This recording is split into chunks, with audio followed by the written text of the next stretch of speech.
Good afternoon, ladies and gentlemen. আজকে আমরা কথা বলবো বাংলাদেশে নিযুক্ত ভারতের নয়া দালাল রুমিন ফারহানা সম্পর্কে।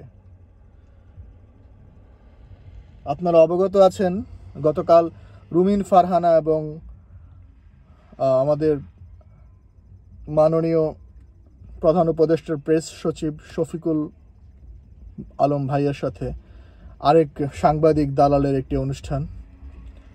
সেখানে রুমিন ফারহানা একাধারে ভারতের দালালি করে গেলেন। আমি জানি না what is goat into her, why she is doing like that kind of activities. এবং আপনারা দেখলেন যে সাবেক স্বরাষ্ট্রমন্ত্রী আলতাফ হোসেন চৌধুরীর সাম্প্রতিক বক্তব্য যে বিএনপির ভেতরে ভারতের রয়ের অনেক দালাল আছে এবং ছিল, এবং অনেকেই দেখলাম এটা বেশ সারপ্রাইজিংভাবে নিলেন। কিন্তু এটা তো আসলে সারপ্রাইজিং নিউজ না, এটা তো আমরা অনেক আগে থেকেই জানতাম। যারা কিছুটা সচেতন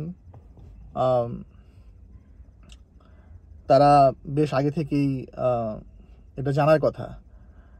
এবং আমি দেখলাম যে মাসুম রহমান ভাই একটু আগে একটা ইউটিউব ভিডিওতে বলছেন যে তিনিও সারপ্রাইজ এটা শুনে। আমি বুঝলাম না উনি কীভাবে সারপ্রাইজড হন। এটা তো আমরা যারা ওনার চেয়ে অনেক কম রাজনীতি জানি তারাও জানতাম। তবে হ্যাঁ, সাধারণ অনেক মানুষ জানতো না, কিন্তু যারা রাজনীতি সম্পর্কে কিছুটা খোঁজখবর রাখেন তারা জানতো।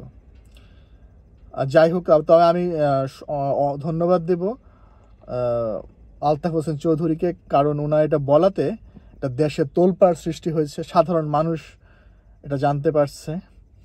আমাদের মতো সাধারণ মানুষরা বললে তো সবাই জানতে পারে না। তো ওনাকে আমি খুবই একটা বড় থ্যাংক ইউ দিব যে এটা নিয়ে একটা কথা বলার মতো ইস্যু তৈরি হয়েছে, এটা নিয়ে মানুষ একটা তোলপাড় সৃষ্টি করে যাচ্ছে। তো রুমিন ফারহানা কেন এরকম দালালি করছেন আমি জানি না।